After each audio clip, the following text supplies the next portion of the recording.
was a co-op in my undergraduate at University of Ottawa. This field, just so you know, predates back to the 60s and 70s. It was more openly known as human factors.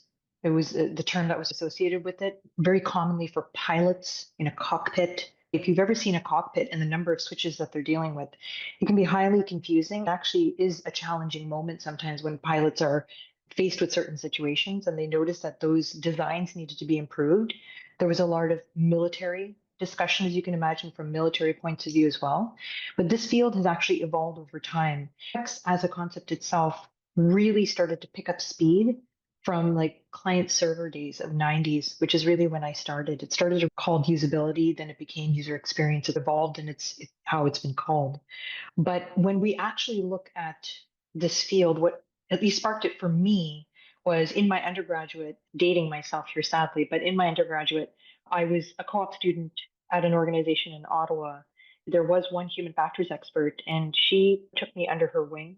She was doing work for then the Bell Canada payphone. I love to say this because it's such a great design we came out with is the payphone is still there, still the same. It was basically observing how do people use the payphone? What do they do? What are things that they need? It's better to have the number displayed to you instead of putting in the wrong number or fat fingering the wrong number and accidentally calling the wrong number and then losing your quarter, right? Because of course those days you had to find yourself another quarter to make that call, which sort of sounds funny to say now.